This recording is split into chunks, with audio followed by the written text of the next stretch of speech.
All Nippon Airways, jcwings, scale 1 to 500. When we combine these things together, we are usually in for a treat. But what about this time? Well, we are bound to find out. Thanks to the great prices of the FMB shop. Do check them out. Link is in the video description below.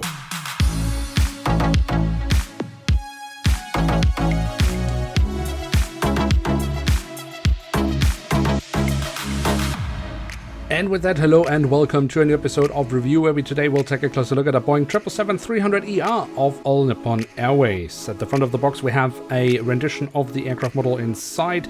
We have some graphic elements of the livery and the ANA and Star Wars branding. That we do also find on the back side of the box, where we then also have a lovely schematic and rendition of the aircraft with its original dimensions, and then we have a little section where we can get even more information about the original aircraft. So overall, and perhaps not that surprising given that it is not a Harper Wings model, a very solid box design. Now, before we get any further into today's review, it is worth mentioning that this aircraft model does come with a stand. Perhaps not the prettiest one, but at least there is one. And here she is, the Boeing 777-300ER in the special Star Wars livery of ANA, featuring, I believe, the little droid called BB8. If I know my Indiana Jones right, then this is the little fellow that follows Gandalf around when they were chasing after the Klingons. Now, hopefully I have now offended all the franchises out there with my extreme knowledge of the Guardians of the Galaxy. Now, to the aircraft model itself, we of course have to take a look what jcwings has come up with this time, and we start our tour around the aircraft model with a look at the tail section, where we on the vertical stabilizer find the ANA branding. We do also have a bit of detailing on the horizontal stabilizer. On the fuselage, we then find the ANA branding with their company slogan, Inspiration of Japan. We have some lovely detailing in the cabin doors. We have the full registration code of the aircraft. Do also notice the markings for the angle of attack of the horizontal stabilizer. That's really lovely. And then, of course, we do also find the Star Wars logo, even with the trademark and blah blah blah writing just underneath that.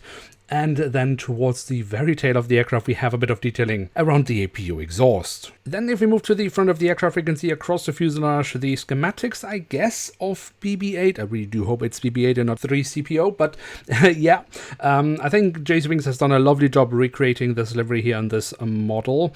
I've been trying to see if I could find any static ports in this really intricate livery. I haven't really been able to, but I don't think it's a massive issue here, again, because of the really intricate livery. But we do have some lovely detailing in the cabin doors, and we can find a Star Alliance logo, which of course is important given that ANA is a member of that airline alliance. If we then move to the cockpit section, we can see the cockpit windows with the metallic edges around. That's quite lovely, and I do actually also believe that we do have the window wipers, although that can maybe also be part of the livery, but I do believe that's the window wipers. So overall, pretty decent here. Then we can move on to the engine nacelles, which on first glimpse might look a little bit dull compared to the livery on the fuselage. They have been kept in grey, but when we look at the detailing we have here in print, that's really, really awesome. We have the silver leading edge, we have safety markings, we have the GE90 markings, and of course loads of other small hatches and markings across the nacelles. So that's a lovely job from jcwings, and the physical detailing is even better, especially here when we look into the front, where we can very nicely see the engine fan blades. Now on the fuselage, just above the wings, we have the emergency exit printed on. Notice also here how many details they have actually added to that. And from the emergency exit we can move on to the wings, which we should definitely also take a closer look at. Starting off with the top side, where we have the different flaps, slats and spoilers carved out very nicely. When it comes to printed details, we also have quite a bit to discover here. We of course have the markings as to where to walk on the wing, not just in form of a line but also in form of writing. On one side we then find the Japanese flag, and the other side we then have the full registration code of the aircraft and the markings for the emergency exit. Furthermore, we do also have the thick black line marking the outer edges of the landing gear, but also here again a little bit of additional detailing. Lovely. The underside of the wings then has more nice physical detailing, and also here again some lovely printed details with the Japanese flag on one side and the full registration code on the other side. Then I was thinking to myself, how could jcwings have elevated the wings even more? Well, by adding the landing lights, so what a shame they didn't. Then I looked once again and saw, well, they have added them as a printed detail, so that's a lovely work from jcwings for sure. When we then take a quick look at the landing gear here of this 777, I think they have done a pretty decent job with the main landing gear, but even better the front landing gear, of course here with nice physical detailing, but even better Herper, they have added printed details. Herper, take a look and learn. But there are actually even more printed details related to the landing gear on the belly, of course, related to the main landing gear, the hatches for that.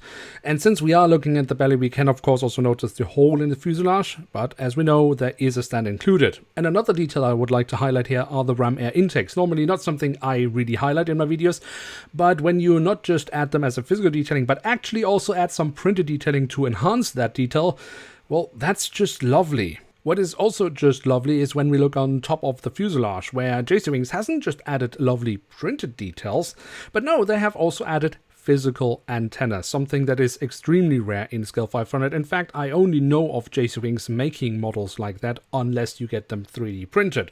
Herper Wings, of course, is a light years away from any form of detailing like that. jcwings just says, you know what, people want it, so we do it, and they do a lovely job of it, I have to say. And then finally, and perhaps the least detailed detail, are the doors to the cargo compartments that jcwings, of course, also has added to the model here at the backside and here at the front of the aircraft.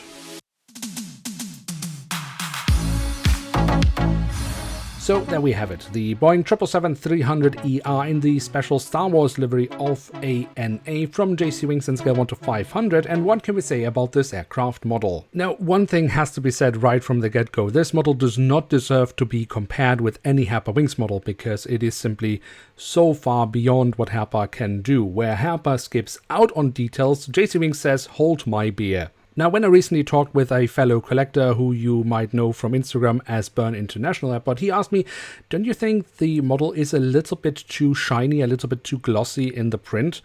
And to be honest, perhaps a tiny bit, yes, the print does have the tendency to be a little bit glossy, a little bit shiny, but it is, I mean, really not that much. The real aircraft, of course, does not have that when we look at images from that. But again, it's really minor, so I don't think it's really an issue.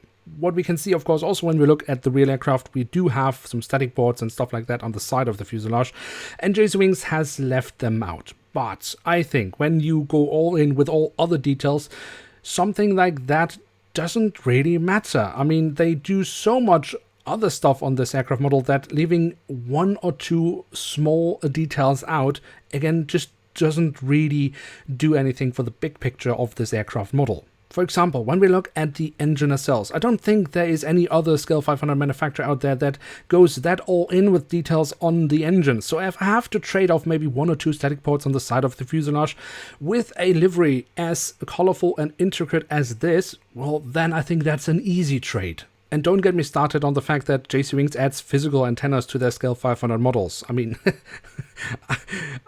I think we will all be 100 and plus years old before Herper starts doing stuff like that. So I think I bring my point across that I do really like this aircraft model, and I think jcwings has done extremely well with this model. Now, there is, however, one thing we do need to address, and that is the price. jcwings doesn't really have official retail prices, but this model is retailing at and around 60 euros, which is a whole lot for a Scale 500 model. Now, obviously, for a one-off Scale 500 model, I would say, and especially when it is as good as this, okay, I can fork out some money and get it, but obviously if jcwings were to produce more Scale 500 models and thereby reducing the overall cost for their production, I think it would not just benefit them, but of course obviously also collectors, and I think, yeah, it would really help out their product if they could lower their prices, because, as I say, 60 euros for a Scale 500 model, even as good as this, is quite steep. But what do you think about this aircraft model? Have you got it in your collection? Let me know in the comment section below. And with that, we have reached the end of today's episode. If you have enjoyed it, feel free to leave a like. If you're new around here, why not hit subscribe? And with that, thanks so much for watching. Hope to see you soon again. I'm checking out, and bye.